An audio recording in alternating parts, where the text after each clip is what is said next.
Bonjour, le portail est ouvert. Oui, ok, reçu, monsieur Mali.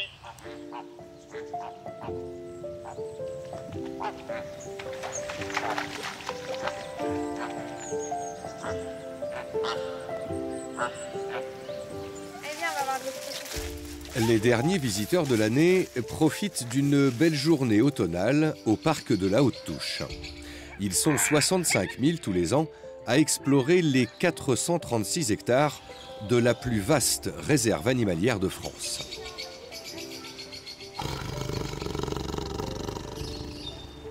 Unique en son genre, le parc est public, propriété du Muséum national d'histoire naturelle.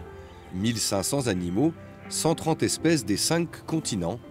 Ici, une grande partie des pensionnaires est menacée d'extinction. Il faut bien comprendre une chose, c'est que les lémuriens, on ne les trouve qu'à Madagascar. Il y a actuellement quasiment 110 espèces de lémuriens vivantes à Madagascar et 97% de ces espèces-là sont en voie de disparition. Les lémurs noirs ou couronnés sont la vitrine d'une des missions des 40 employés du parc, la conservation des espèces. Spécialiste du comportement animal, Patrick Roux dirige les différents programmes. En fait, un projet de conservation, ça prend énormément de temps. D'abord, il faut trouver les contacts dans le pays. Alors, l'avantage du muséum, c'est qu'on est aussi aidé par une diplomatie nationale. Ça, c'est l'avantage d'un parc public d'État. Et de leur faire comprendre qu'on n'est pas là pour s'imposer, mais plutôt pour aider. Alors, bien sûr, la conservation animale, mais qui passe par la population humaine aussi. Et une fois qu'on a réussi à faire tout ça, on peut commencer alors d'abord à étudier le terrain, savoir quelles espèces de lémuriens par exemple y vivent, avant qu'on réintroduise les bonnes, et puis combien d'animaux on peut réintroduire, et puis après tout le processus de protection de l'environnement, d'aide aux populations, avant toute réintroduction. Ça peut prendre des dizaines d'années avant qu'on relâche des animaux même. En attendant, c'est au cœur de la Brenne qu'ils naissent, grandissent et se reproduisent. Lorsque les portes se ferment pour le public, l'activité, elle, continue. Bon, je crois que tout le monde est arrivé. Bonjour à tous. Katia, des interventions aujourd'hui ? Oui, on va essayer de réfléchir un daim dans la... Au briefing du matin, le chef soigneur et l'encadrement informent du programme du jour et distribuent les consignes. On fléchera probablement à Gnou, à queue blanche. Donc, il y a 2 choses chez les gnous. Il y a un mâle qui commence à être en âge de reproduire et il y a des tensions avec le mâle principal.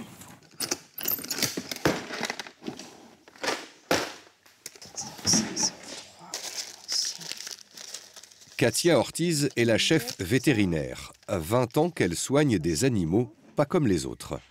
Anesthésier un gnou ne s'improvise pas. On est bien, je teste mon aiguille. Parce que là, concrètement, je pensais de demander à Jacques s'il pouvait venir me chercher. On va au gnou. Donc voilà, ça te laisse quoi, 10 minutes. Et après, une fois que j'ai tiré, c'est surtout être réactif si jamais il se fait embêter par le gros mâle. Ok, ça marche. Le gnou à queue blanche est une espèce très rare. Ce jeune mâle n'est pas malade. Vétérinaires et soigneurs vont le changer d'enclos avec un check santé au passage. Bon, on est pas mal. On enlève ce mâle qui va chahuter avec son père et en fait, il risque d'avoir un gros conflit, comme il y aurait dans la nature. Et la deuxième chose, c'est que ce mâle, potentiellement, il va pouvoir partir dans un autre parc et devenir à son tour géniteur en mixant la génétique, puisqu'il n'aura pas l'occasion, par exemple, de se reproduire avec ses sœurs ou des animaux de la même lignée. Tout ce qui n'est pas rouge, il faut remuer, si tu veux. Le vaccin, tu l'as fait où ? Cuisse gauche. Merci Gilles. Tac. On va stocker ce sang et l'envoyer ultérieurement, donc il peut servir à des analyses génétiques par exemple. Et on va toujours se garder un petit peu de rab dans un congélateur qui est spécifique. Et en fait, ultérieurement, on peut imaginer qu'il y ait une étude particulière sur le gnou. Et donc en fait, ce rab sera très précieux pour conduire une analyse ultérieure. Est-ce que c'est bon pour tout le monde ? Oui, on synchronise. Allez, 1, 2, 3. Bon, ça va. On a connu pire. En moins d'une demi-heure, l'animal est donc ausculté et doit avoir rejoint son nouvel espace avant le réveil de l'anesthésie. Ouais, allez. On va basculer, c'est ça ? Ok. Il va retrouver 2 autres mâles dans l'enclos des oryx algazelles.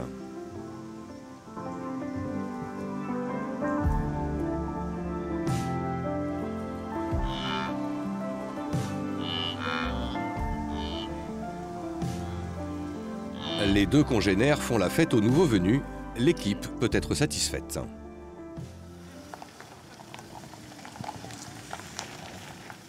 1, 2, 3, on y va. Un peu moins lourd que le gnou, une femelle guépard va découvrir son nouvel habitat.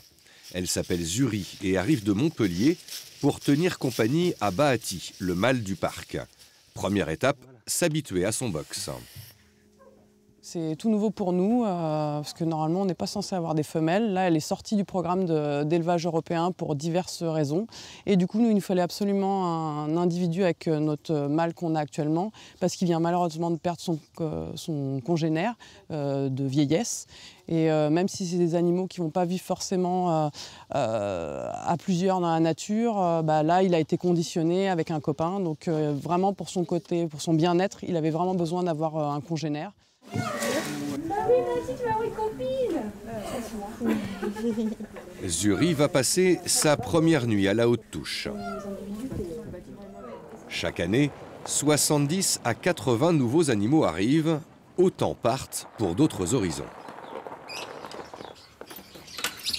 Le muséum est ainsi devenu référent pour certaines espèces menacées.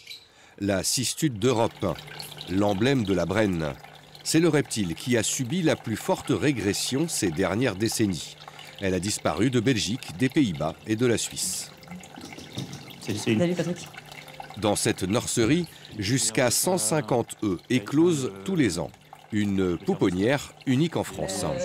Là, en fait, j'ai remonté progressivement les lampes UV et les lampes de chauffage et diminué la plage horaire du coup de lumière et de chauffage. Et là, aujourd'hui, je vais les éteindre définitivement pour qu'elles descendent vraiment en température. Au bout de 4 ans, les tortues d'eau douce sont relâchées dans des zones humides, comme en Savoie par exemple. En attendant, leurs conditions de vie sont recréées artificiellement, et en particulier l'hibernation. Donc là, je vais leur mettre un petit peu d'eau pour l'hibernation, un fond d'eau. Et donc après, on va les placer au frigo. Donc ça peut surprendre, mais en fait, c'est un endroit où il y a une température stable qu'on peut régler. On les met ici. Pour l'instant, il est réglé sur 10 degrés. Et en fait, je vais redescendre un petit peu jusqu'à 7 degrés sur les prochains jours. Ces petites cistudes n'ont que quelques mois. Nées en couveuse, elles ne peuvent pas hiberner spontanément. En fait, en nature, quand elles sont... J'ai juste refermé la porte du frigo un petit peu pour... quand elles naissent dans les nids, en fait, soit elles sortent, elles creusent pour sortir directement, on va dire, à l'automne, en septembre-octobre, soit elles décident de rester dans le nid pour hiberner et elles ressortent qu'au printemps. Et donc celles qui sortent au final à l'automne, qui décident de sortir, elles vont trouver un endroit pour hiberner à l'extérieur, par exemple sous un tas de feuilles, un endroit un peu enterré, voilà, pour pas trop être impactées par vraiment les gros froids. Et pour celles qui sont plus âgées, elles vont aller en fait s'enterrer dans la vase sous l'eau, voilà, pour passer l'hiver.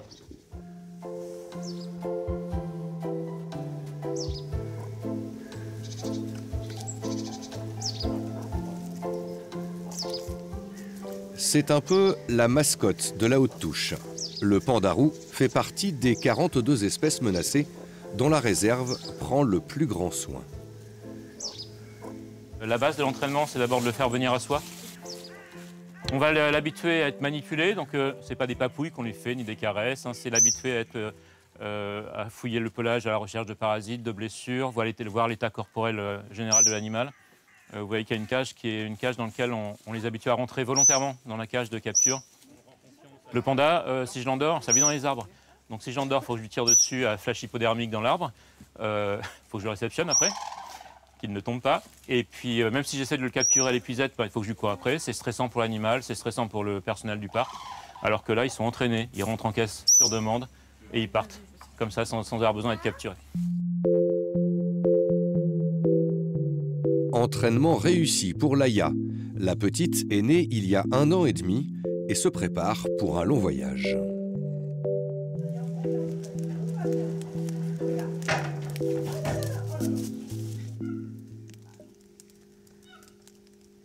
Une bonne nuit de sommeil et Zuri, la femelle guépard, ne tarde pas à s'élancer dans le petit enclos.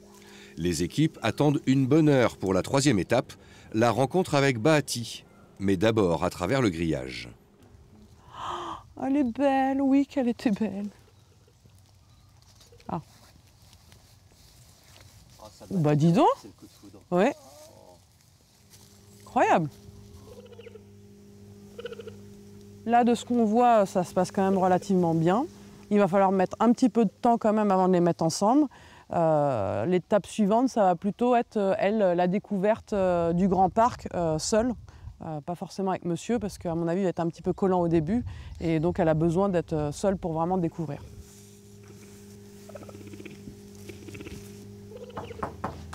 Ouais, Amandine. Salut Anthony. Du coup, c'est pour la Pandaro, c'est pour le départ, si tu peux signer le certificat de don et la facture pro forma. Ça marche. Organiser le départ d'un animal protégé hors de l'Union européenne, c'est avant tout des papiers.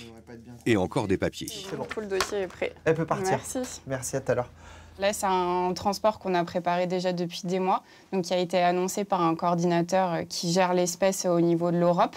Et je pense qu'on a mis à peu près 6 mois de préparation pour ce transfert. Et donc là, c'est un transporteur qui vient, elle prendra le ferry pour rejoindre son zoo à Bristol, là-bas.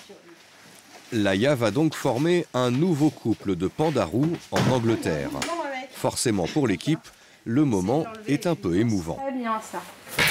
Doucement, t'es obligé d'agresser le truc. C'est des animaux qu'on a vu naître, qu'on a vu grandir, avec lesquels on travaille quasiment tous les jours. Donc forcément, ça a toujours un petit impact sur nous. Mais on sait qu'après, ils partent pour aussi leur vie, faire leur vie. Là, on espère que ça se passera bien pour Laïa. Il n'y a pas de raison. Le voyage va durer plus de 24 heures, sous la protection bienveillante de Dominique. Durant le voyage, je vérifie les animaux, je leur donne à manger, de l'eau. Ça, c'est la partie sympa du travail. C'est pas seulement conduire, c'est aussi prendre soin des animaux.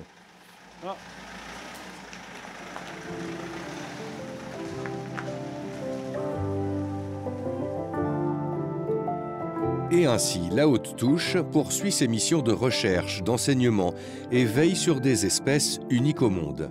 La réserve abrite entre autres la plus grande collection de cervidés d'Europe. En semi-liberté, un plus pour le visiteur, pour qu'il devienne lui aussi acteur. Si on est en immersion dans la nature, on est davantage dans l'émotion et donc davantage réceptif aux messages qu'on va diffuser, grâce à nos animateurs notamment. Et a priori, on va quitter la réserve en ayant quand même dans un coin de la tête envie de mener même peut-être des petites actions à la maison qui iront dans le sens de la protection de la nature.